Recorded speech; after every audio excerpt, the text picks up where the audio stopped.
Muy buena, Rubén, ¿qué tal estás? Muy buenas, Víctor. Lo primero, muy contento porque me has invitado a tu canal y siempre, pues eso, hay que estar agradecido de que la gente se acuerde de uno y que piense en uno, pues en este caso para el tema de las carnes rojas. Ujú. Claro, ¿cómo no voy a invitar a Nutrianarquía a este podcast? Ay, ay, ay. Primero, me gustaría que te presentara, Rubén, a qué te dedicas, en qué trabajas, cuál es tu labor, tal y cual, nos gustaría saberlo aquí. Vale, pues para el que no me conozca, mi nombre es Rubén Murcia. Yo soy técnico superior en dietética y también soy diplomado y también hice el graduado en nutrición humana y dietética por la Universidad de Alicante. ¿Vale? Y también he hecho industria alimentaria y soy docente en el ICNS. ¿Vale? Aparte de eso, también mi trabajo seglar desde hace muchísimos años, desde el año 2000, ya soy un veterano en eso, es cartero. O sea, realmente yo, como me gano la vida, es repartiendo cartas. Mi día a día es eso. Pero siempre ha sido mi hobby lo que es la nutrición y realmente, pues eso, los estilos de vida, cómo los estilos de vida realmente influyen en la salud humana. O sea, yo siempre, sobre todo, pues me ha gustado mucho leer teorías evolutivas, ¿no? De cómo anteriormente o cómo sociedades que vivían de una manera diferente a la que vivimos hoy día, mucho más sedentarias y con un estilo de vida, pues eso, más occidentalizado, pues como vivían su día a día era sin enfermedad y morían sin las patologías pues que tenemos hoy día, como las enfermedades de la civilización. Me ha gustado mucho ese tema. La rama esa de la pues, corriente evolutiva de la salud y de la enfermedad. Y siempre he sido un poco friki de todas las cosas, sobre todo de la nutrición y de la salud, ¿no? De cómo estos diferentes factores pueden influirnos en nuestra vida y en nuestra esperanza de vida y en nuestra salud. Claro, y uno de esos factores, pues, por ejemplo, en la alimentación, y vamos a hablar precisamente sobre la carne roja y si realmente esto está relacionado o no, hasta qué punto, con el cáncer. Antes de empezar a desarrollar este tema en profundidad, Rubén, ¿qué diferencia habría así para vaya abriendo boca? ¿Qué diferencia habría entre la carne roja y la carne blanca? Pues así a simple vista, podríamos decir que, pues eso, que la carne blanca es la carne que presenta una coloración menos rojiza, o sea que el color es menos intenso. Eh, mm, Hay muchas diferencias, o sea que realmente uno puede decir, mira, carne roja es la que procede de mamíferos y carne blanca, pues la de aves, ¿vale? Pero realmente es más complicado que eso, ¿vale? ¿Por qué? Porque hay algunas aves que pues, pueden ser, por ejemplo, como la codorniz, la perdiz, el faisán, lo que son aves de caza. Pues eso siempre ha sido clasificado también como carne roja. Incluso el avestruz, que también es un ave, aunque sea más grande, también es clasificado como carne roja, ¿no? Y luego también hay negocio en estas cosas, ¿vale? O sea, que, por ejemplo, el cerdo, en los productores de cerdos, lo que son los lobbies del cerdo, siempre han luchado porque su carne sea clasificada como carne blanca. Es cierto que algunas personas distinguen, por ejemplo, entre partes del animal, ¿no? Por ejemplo, en el cerdo hay alguna gente que dice que, claro, el solomillo se ve bastante más rojito y el lomo se ve bastante más blanco. O sea, unos lo clasifican así, ¿no? Pero ciertamente yo creo que es más un negocio, ¿vale? O sea, que realmente son campañas publicitarias. ¿Por qué? Porque la carne roja tiene mala prensa y pues los lobbies se unen y dicen, pues eso, organizan campañas publicitarias y lo que intentan es convencer al público que la carne de cerdo es, pues eso, otra carne blanca que es más saludable que lo que es, por ejemplo, la ternera, que es la carne roja que se suele consumir más, ¿no? Pero lo que tenemos que saber es que tanto la OMS como la USDA, lo que es el Departamento de Agricultura de los Estados Unidos, ambos organismos clasifican al cerdo como carne roja. Ujú. Y yo creo que un factor que sería importante para distinguir con un poco más de carácter científico el que si una carne es blanca o una carne es roja, es la concentración que tiene esa carne de mioglobina, ¿no? En principio, lo que es la carne blanca, lo que es, por ejemplo, una pechuga de pollo, pues en principio los valores de mioglobina son menores del 0,05. Es cierto que hay otras partes del pollo suelen ser un poco mayores, pero no van a pasar nunca del 0,2, ¿vale? Sin embargo, el cerdo, por ejemplo, la vaca, ya los valores están sobre 0,1, 0,3, la ternera de 0,4 a 1, y conforme aumenta la edad pues del ganado, por ejemplo, de la vaca, si es ya muy adulta, pues podría tener un porcentaje de mioglobina ya superior al 1,5%, ¿no? Y ya te digo, este criterio podría ser un poco más científico, ¿vale? Decirnos, bueno, pues realmente esto es blanco o esto es rojo, dependiendo de la mioglobina que tenga la carne, ¿vale? Sería más o menos por un criterio que nos podríamos basar todos para decir, mira, esto no es un negocio, esto simplemente es rojo porque tiene mayor concentración de mioglobina y es blanco porque tiene menor, no solo diferencias visuales, ¿no? Ujú. Claro que al final el color de la carne lo determina lo que tú has comentado, la diferencia bioquímico-molecular que viene determinado por la concentración de mioglobina y no tanto por el animal que sea, porque ya has dicho que, por ejemplo, hay aves que pueden tener carne roja, aves que pueden tener carne blanca, etcétera. Así que es importante dar esa diferencia para poder tener un contexto más ampliado de la situación. Vale, entonces cuando ya hemos visto esto, básicamente esta diferencia entre estos dos tipos de carne, obviamente la carne que tenemos en el supermercado no es del todo sana muchas veces. ¿Cómo podríamos distinguir la carne que es ultraprocesada de la carne que sí sería, digamos, un alimento real, Rubén? ¿En qué nos tendríamos que fijar en el etiquetado? Bueno, yo lo de alimento real y no real, en principio la carne que se tiene que comprar debería ser ingrediente, el único ingrediente tendría que ser carne, ¿vale? O sea Ujú. que independientemente de qué carne sea, tendría que tener un único ingrediente: carne de vacuno, carne de cerdo, carne de pollo, ¿vale? Carne de faisán, yo qué sé, el que sea, del animal que quieras comprar, y debería tener ese único ingrediente. Luego, realmente, vas a ver una diferencia entre si tú compras una carne de mayor calidad, seguramente si es una carne ecológica, ya esos animales han debido de pastar un cierto número de días al año, y realmente la calidad de ese producto, de esa carne, sobre todo de la grasa, va a ser diferente. Va a haber una mayor concentración, por ejemplo, de omega 3, mayor porcentaje de grasas poliinsaturadas, menor porcentaje en general de grasas saturadas, y pues se va a notar, para muchas personas lo notarán.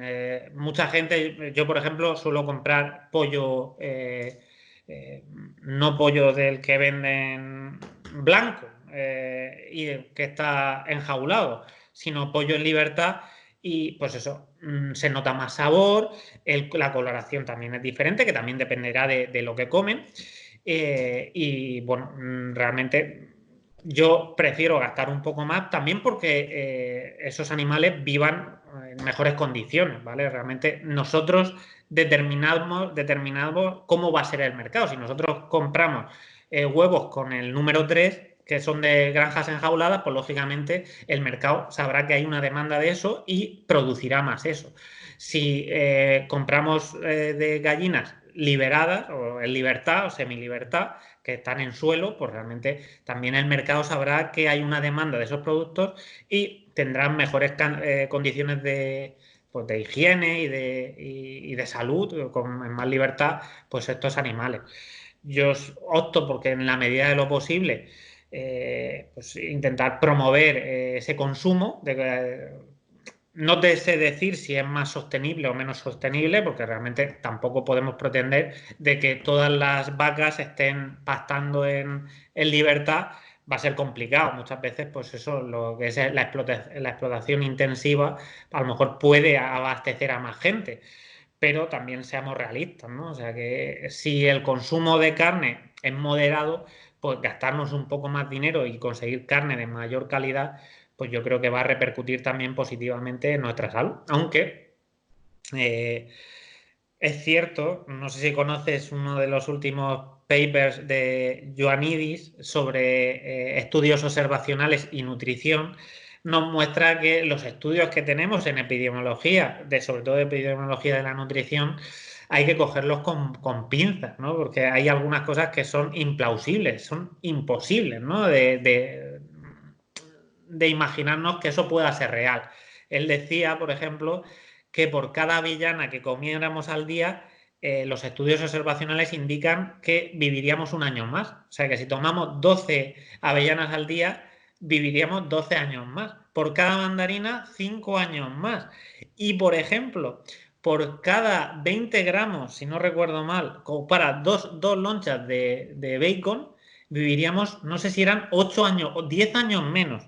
Era peor tomar 2 lonchas de bacon al día que fumar. O sea, que son cosas que no tienen mucho sentido. Incluso decía que si cogiéramos de todos estos estudios todos los alimentos que están relacionados con mayor longevidad, pues podríamos vivir casi un 60% más. O sea, yo no me imagino la gente viviendo 170 años gracias a sus elecciones en comida, simplemente. O sea, que realmente es cierto que la investigación y la ciencia de la nutrición, como sobre todo se basa en estos estudios observacionales, pues la gente que estudiamos la nutrición tenemos que coger estas cosas con pinzas y no creer todo porque un estudio observacional pues diga que este alimento es bueno, este alimento es malo, o este alimento se correlaciona o está relacionado con una esperanza de vida muchísimo mayor, cuando sabemos que en nuestra vida, en nuestra salud, influyen muchísimos más factores que simplemente comer avellanas o comer nueces. Claro, al final estos estudios de cohortes tenemos que ponerlo en perspectiva con lo que nos pueden decir otros estudios de mayor calidad. Luego hablaremos sobre esto cuando estemos profundizando en el tema del cáncer, porque nos va a ayudar a comprender verdaderamente cuál es el meollo del asunto. Rubén, una pregunta, así de forma clara para el consumidor. ¿Dirías que sería mejor comprar la carne en la carnicería directamente o en el supermercado, tal y como están las cosas y por lo que has estado comentando? Yo creo, a ver, yo soy tradicionalmente, a mí me ha gustado mucho, bueno, mi familia, parte de mi familia es de León y pues allí normalmente, incluso en mi familia, se ha criado al cerdo, o sea, era tradición de tener en tu casa cada año un cerdo y darle tú los alimentos y criarlo tú. Nosotros hemos tenido prácticamente toda la vida, yo desde que he sido niño hasta lo que he tenido a lo mejor 20 años, pues hemos tenido un patio con todo tipo de animales. Ese ha sido mi día a día, de criar los animales y después matar los animales, que los mataba yo con mi madre y con mi padre. Eso era la tradición, igual como se hacía la matanza. Hoy día en el pueblo todavía algunas veces vamos al bar y el hombre del bar mata a sus propios cerdos que los cría, ¿vale? Pero realmente eso no es viable, ¿vale? Si tú conoces a la persona que cría los animales y sabe cómo los cría, fenomenal, ole tú. El otro día me estaba comiendo un yogur ecológico y por dentro del yogur te ponía incluso la web, te decía, podías ver las fotos de las vacas. Pues eso, realmente veían incluso excursiones que hacían niños, cómo era su día a día, que todos los días del año, los 365 días pastaban, pero eso no es real, no es viable para todo el mundo, yo lo entiendo. Yo creo que hoy día, con los controles sanitarios que hay, es difícil que tengas alguna tosinfección, que tengan algún... en principio hay controles también pues eso, de hormonas, que yo no digo que porque mi padre también ha trabajado durante muchos años en una explotación de ganado bovino y durante aunque era ilegal, durante parte de la vida del ganado, no de la vaca, del toro, se le daban hormonas para que crecieran más rápidamente. Pero un mes antes del sacrificio, pues se quitaban esas hormonas para que esas hormonas pues, no pasaran al final, hubiera como si fuera ese periodo de detoxificación en el organismo. Yo no digo esas prácticas, me estoy remontando hace muchísimos años, me parece ya muchos años que dejó ese trabajo. No sé si se seguirán haciendo hoy día, son ilegales, claramente. Pero aún así ya había ese periodo de detoxificación que creo que en Estados Unidos sí son legales hacer esas prácticas, dejar un tiempo hasta que realmente el animal está libre de esas hormonas para que no haya problemas al consumirlo. No creo, sinceramente, que hoy el problema principal sea de eso. Se habla mucho de que se infla a hormonas a los pollos o lo que sea, que hoy se hacen pollos que antes se hacían en 4 meses, en 15 días, pero bueno, yo creo que realmente también se modifica, bueno, se escogen las mejores razas para que crezcan lo máximo posible porque es un negocio, no deja de ser un negocio. Claramente, ya te digo, también eso influirá en el porcentaje de agua del animal, luego a la hora de, pues eso, a lo mejor de hacer la comida o de hacerlo a la plancha, pues unos soltarán más aguas que otros. Pero realmente no creo que sea un peligro en sí mismo lo que es que compres el producto en un supermercado tradicional o en una carnicería. Si conoces al carnicero y sabes que el género es bueno, pues cómpralo allí, pero si no, pues compra carne en el supermercado. Claro. Y en el supermercado, en el etiquetado, tendríamos que ver aproximadamente un porcentaje mayor del 90%, ¿o cuál sería tu criterio en ese caso? Yo veo por un lado que por una banda están lo que son las carnes, que solo tienen de ingredientes como carne, y luego tienen otras carnes que a lo mejor te ponen pincho moruno o empanado de no sé qué, y le meten agua, le meten destroza, le meten muchos conservantes para alargar la duración de la carne. Yo ese tipo de carne bueno, lo puedes comprar, realmente eres libre de comprarlo. Yo no lo suelo comprar, ¿vale? No te estoy diciendo que no haya que comprarlo, ni porque haya, lógicamente, no creo que ninguna carne sea de menos del 80%. No creo que sean como las pechugas de pavo que venden en los supermercados, que son prácticamente almidón modificado de patata o almidón de maíz o lo que sea, y tienen un porcentaje de carne del 60%, incluso de menos. Yo ese tipo de eso no lo compraría. Pero bueno, yo suelo comprar carne y luego la aderezo yo. Yo tengo, pues eso, especias en casa y si lo quiero hacer, pues yo qué sé, con orégano, pues con orégano. Si lo quiero hacer con, no sé, con curry, pues al curry. El aderezo es cosa mía.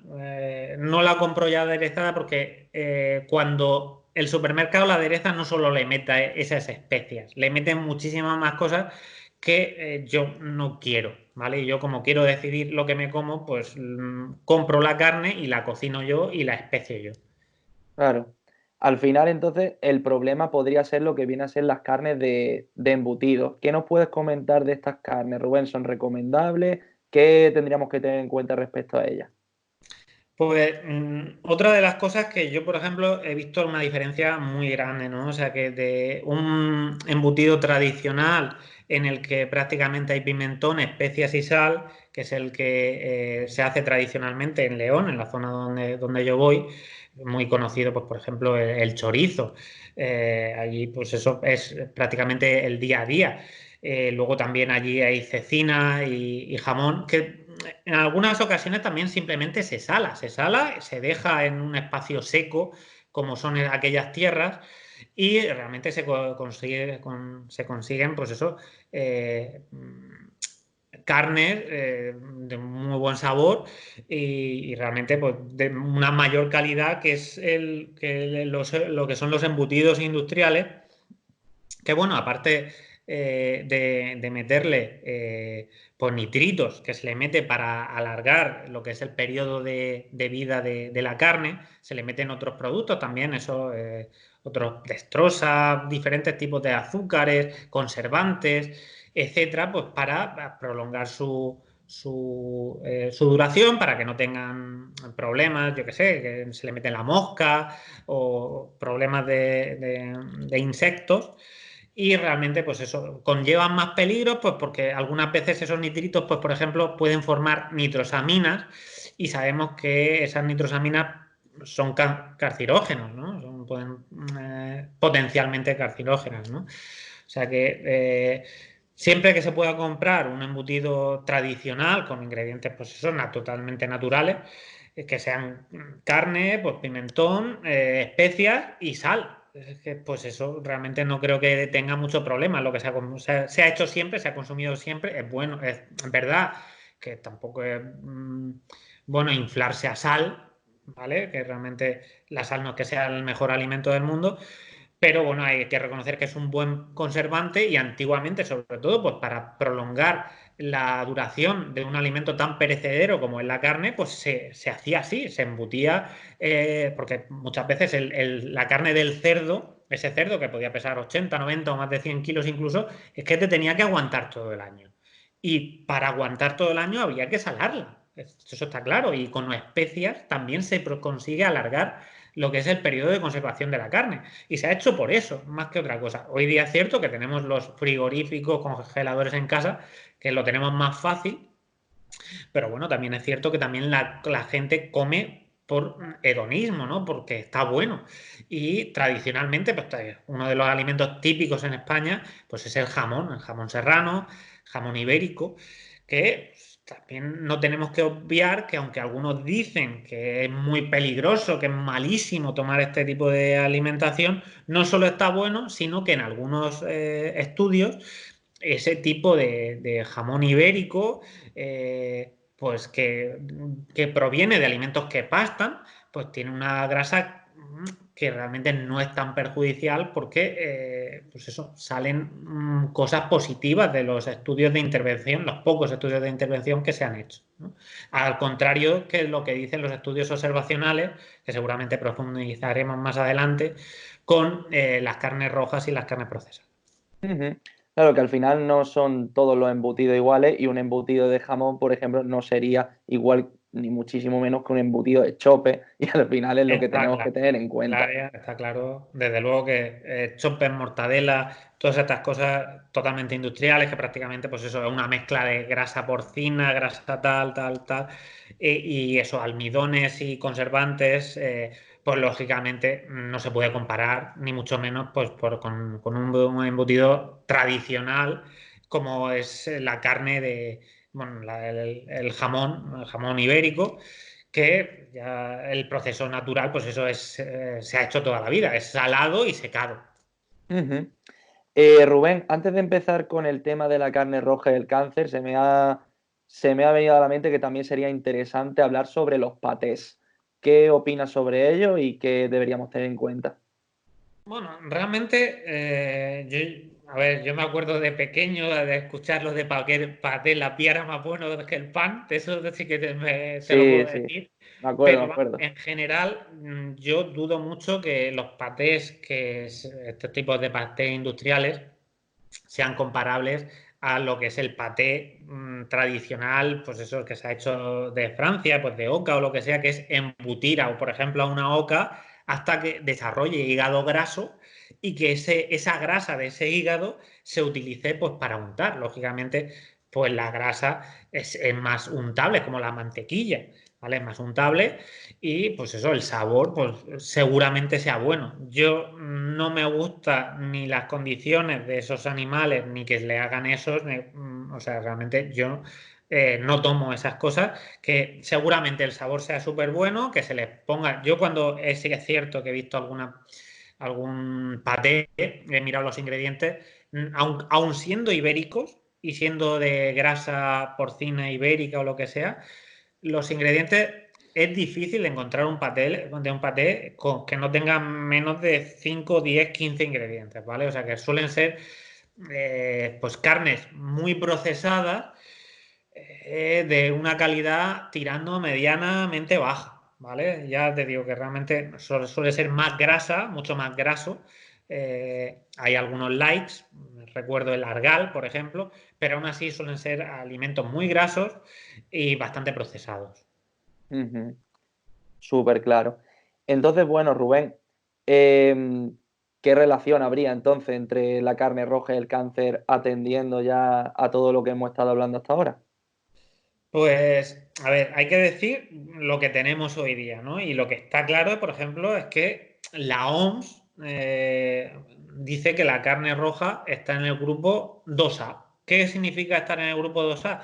Que es probablemente cancerígena, ¿vale? Realmente dicen que la evidencia es limitada, pero la mayor parte de estudios observacionales la relacionan claramente pues con algunos tipos de cáncer, ¿vale? Estamos hablando, por ejemplo, del cáncer colorectal, sobre todo, y también parece haber algún tipo de evidencia que las relacionan con el mayor riesgo de cáncer de esófago, de páncreas, de pulmones, de próstata y de endometrio, ¿vale? Eso estamos hablando de las carnes rojas.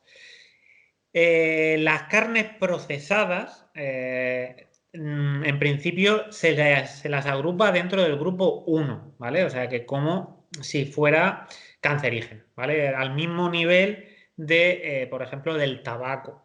No quiere decir que vaya a matar más gente que el tabaco, ni mucho menos. Yo creo que al meterlo en ese grupo, mucha gente ha considerado que es tan peligrosa como el tabaco.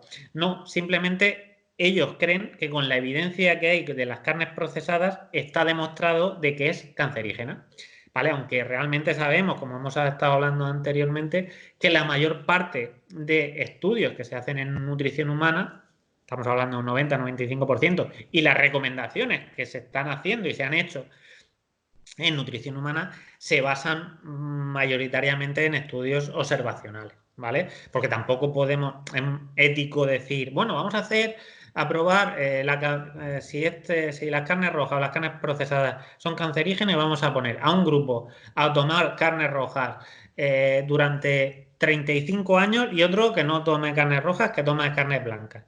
Pues lógicamente, como esos estudios no son éticos, lo primero que no son éticos es como poner a unas personas a fumar y a otras personas que no fumen. Claro, un estudio aleatorizado. A mí a lo mejor me ha tocado que tengo que fumar y claro, me estoy acortando la vida. Eso no es ético, eso no se puede desarrollar. No hay ningún estudio que se pueda desarrollar. Pues lógicamente, pues nos tenemos que basar en estudios observacionales que cada día es verdad que se hacen mejor, incluso ya están midiendo biomarcadores.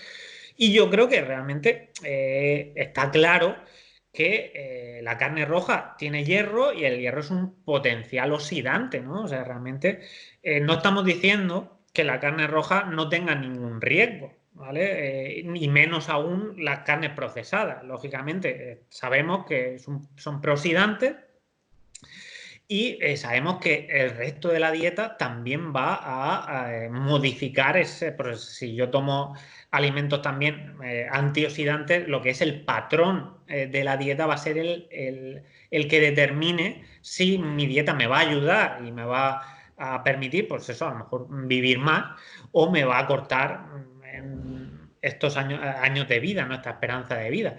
Pero yo sinceramente creo que la carne roja puede tener muchísimas propiedades, incluso en algunos contextos pueden ser bastante beneficiosos, porque tienen nutrientes, tienen vitaminas, tienen proteínas de alta calidad, pero no tenemos que negar lo evidente, o sea, que tienen una alta concentración de hierro, el hierro es un prooxidante y tener, pues eso, hemocromatosis, tener problemas de hierro alto en sangre, pues, pues, tenemos más riesgo de diabetes y más riesgo de otras enfermedades, lógicamente.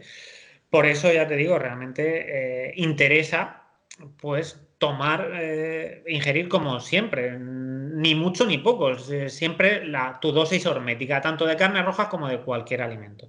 También el Instituto Americano para la Investigación del Cáncer y el World Cancer Research Fund también dicen lo mismo, vienen a decir más o menos lo mismo que la OMS, ¿no? Que hay evidencia convincente que el consumo recalcan con de excesivo de carnes rojas y procesadas, va a aumentar este tipo de cáncer.